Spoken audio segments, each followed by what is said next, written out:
Oye, yo he estado viendo que a pesar de la ley que creó el Intran y la instalación de la nueva entidad que maneja el transporte, todavía seguimos teniendo muchos temas con el transporte. ¿Qué ha pasado? ¿Ha habido problemas en la implementación de la nueva ley o falta de comprensión? ¿Qué es lo que ha pasado? Hay de todo, Ney. Mira, lo primero que hay es una falta de voluntad política desde el gobierno del PRM. Y cuando digo falta de voluntad política, no es que el presidente lo diga, que está interesado, sino que aplique recursos presupuestarios para el sector, pero a la vez también que priorice el tema. Me explico. Antes de Luis Abinader llegar, morían, estamos encabezando, si no el primero, el segundo país en el mundo con más víctimas mortales por accidentes de tránsito y heridos también por cada 100.000 habitantes. Morían 6 dominicanos en las vías públicas, diario. Hoy mueren 8 y 9. Es decir que en vez de bajar ha aumentado, pero también estamos viendo que desde el punto de vista no solamente del Intran, de la DGCET, del Ministerio Público, el Ministerio de Obras Públicas, el Ministerio de Salud, el Ministerio de Educación, la Procuraduría y las alcaldías, incluyendo el Distrito Nacional, no han asumido el rol y de los 360 artículos que tiene esa ley, que debo decirte que le trabajamos durante más de 12 años, es decir, muy profesional, 15 diputados de la Comisión Permanente de Obras Públicas en ese momento, hoy se llama Movilidad y Transporte, producto de la propia ley, que lo separamos ese tema para especializarlo y darle prioridad al tema en la fiscalización y en el control y en la representación. Deben asumir los temas y las atribuciones. Del 100% de esos 360 artículos, 32 reglamentos, pero que fueron resumidos en el gobierno anterior en 24 reglamentos, el Intran solamente ha aprobado 20 de ellos, no se ha aplicado ni el 10%. Es decir, aquí estamos hablando de falta de voluntad política, hay desconocimiento o falta de interés en conocer la ley, pero también nosotros hemos visto que en el caso específico se está usando la ley más que para resolver los problemas, para hacer negocios y malos negocios. Escándalo de corrupción por todos lados en el Intran. Tú has visto 4 directores del Intran en 4 años, pero también...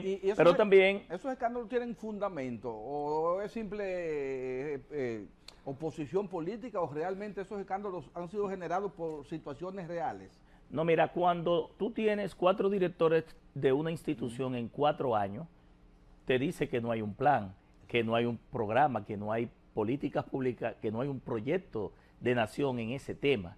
¿Por qué? Porque hubo un primer director en el 20, ¿verdad? Sí. Ya al año lo iban a quitar por diferentes temas, pero lo dejaron un año más y en el año siguiente ponen otro director. Ese director lo quitaron, está sometido a un expediente, ¿verdad? Que todo el mundo conoce. Sí, todo el mundo sabe. Luego dejan por un tiempo a un coronel, siguieron las denuncias de los escándalos y llega este director actual que también dice que los anteriores del propio gobierno, es decir, el que está dice que los anteriores del propio gobierno de Luis Abinader, no de los gobiernos pasados, habían modificado y haciendo adendas de los contratos que él decía que eran incorrectos, corruptos, ¿verdad? Entonces estamos viendo que cuando tú tienes una situación donde en un sector el presidente de la República, Luis Abinader, se ve obligado, ¿verdad?, a quitar y a destituir a directores, interrumpir posiblemente, ¿verdad?, todo un programa, un proyecto, porque ¿qué pasa? Desde el gobierno anterior y con la aprobación de la ley, con mucho dinero financiado del Banco Interamericano de Desarrollo, del Banco Mundial, de la Agencia Francesa para el Desarrollo, que es de Europa, de Francia específicamente, y sobre todo hasta del Banco Centroamericano de Exportación e Importación, lo que le llaman el BCEI, ¿verdad? Se han tomado préstamos para la movilidad, para el transporte, para el tránsito y la seguridad vial en el anterior gobierno y en este gobierno, y se estaba ejecutando desde el gobierno anterior lo que le llaman el PEMOS, que establece la ley, que es el Programa de Movilidad Urbana Sostenible, que implicaba construir más líneas de metro, implementar por lo menos en el Distrito Nacional, se habían hecho los estudios de 17 grandes corredores. Luis Abinader anuncia 17, pero solamente puede entrar en funcionamiento 3 o 4. El último fue el Corredor Independencia, que está dando muchos problemas por la improvisación del gobierno, el desorden y el caos que tiene desde el Estado.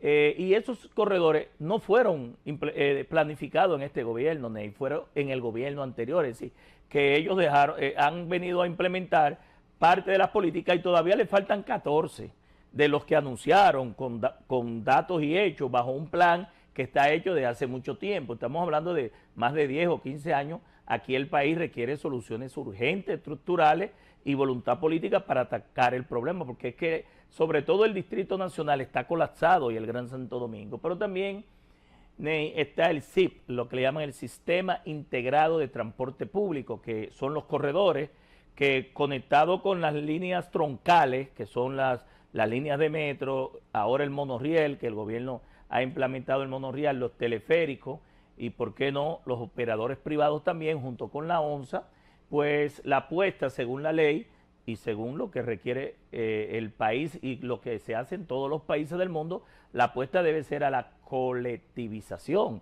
a la masificación del transporte público, pero que esta masificación, que esta colectivización funcione, me explico, que haya frecuencia, itinerario, vehículos en buen estado, ¿verdad? O buses y vagones, choferes certificados y capacitados en cada una de las modalidades de transporte, seguridad, porque el transporte colectivo es más seguro que el transporte de una sola pieza o el transporte en carros tipo sedán de 5 piezas, es decir, lo que le llamamos históricamente el concho o el motoconcho. El sistema colectivo es más seguro, menos atraco, menos robo, pero también a una tarifa justa.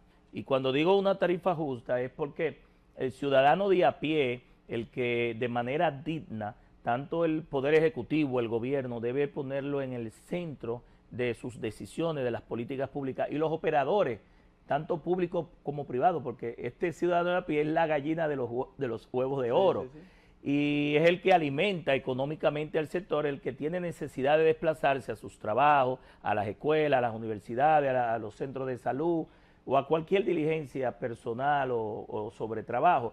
Y en ese aspecto nosotros entendemos que desde el punto de vista del ciudadano de a pie es el que debe tomarse en cuenta para cada una de las decisiones. Yo creo que aquí ha habido una contrarreforma, por eso nosotros hemos de manera muy insistente reclamado al gobierno, y digo una contrarreforma, Ney, porque se pidió por 20, 30 años que había muchas instituciones, 12 instituciones, la DGTT, que tú hablaste al inicio de que nosotros la dirigimos por 6 años, antes de ser director de tránsito, del 2004 al 2010, la OTTT, el CAR, el FONDE, la OPRE, la Caja de Pensión Jubilación de los Choferes, Politur, también el Departamento de Vehículos de Motor de Impuestos Internos, los ayuntamientos que también tenían y tienen competencias, sí, los ayuntamientos siguen teniendo la ley 6317, que no lo hace la ley 17607 del Distrito Nacional de Municipios, le da 75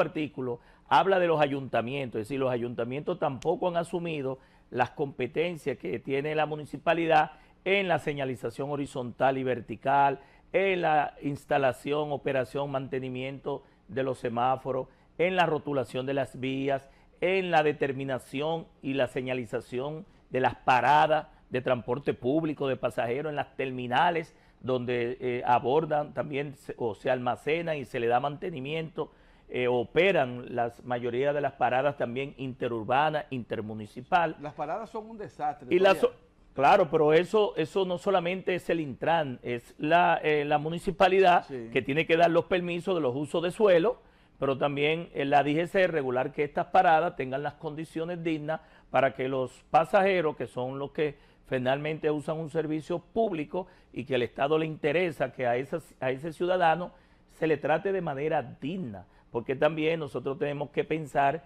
en la dignidad de esa persona. Yo no sé si tú has observado, Ney, en las horas pico, en la Churchill con Kennedy, que salen de la estación del metro, una cantidad de cientos o miles de pasajeros, y entonces tú ves que muchos de ellos tal vez no tienen el pasaje y hacen un tramo a pie hasta la 27, un poco más allá, Sí, sí. otros tal vez porque quieran hacer ejercicio, pero van a llegar a su trabajo, a la casa sudado y cansado, ¿verdad?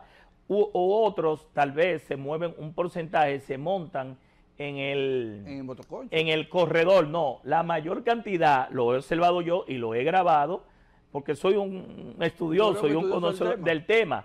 Se montan en la parada de motoconcho, habiendo un corredor que fue hecho para precisamente la colectivización. Y uno se pregunta, bueno, pero la transformación falló. Si la gente prefiere montarse en el motoconcho, que es más caro, me dicen que si la ruta es el mismo recorrido del corredor, ellos cobran el mismo precio, que es 35 pesos. Pero si es diferente, le cobran 50, 75, 100 y hasta 150 pesos para llevarlo a su destino, pero es más inseguro, Muy porque inseguro. ante un choque, una colisión, se afecta el pasajero y se afecta el conductor. Entonces, ¿para qué se hizo el corredor si una cantidad de ciudadanos, de pasajeros, hacen más fila en la parada de motoconcho que está ahí en la bomba, Sí. que está en la Kennedy, con la calle que entra a Los Prados, ahí a la zona Sí, de la sí, sí, sí. Javilla, que es antes de la Charles Sommer?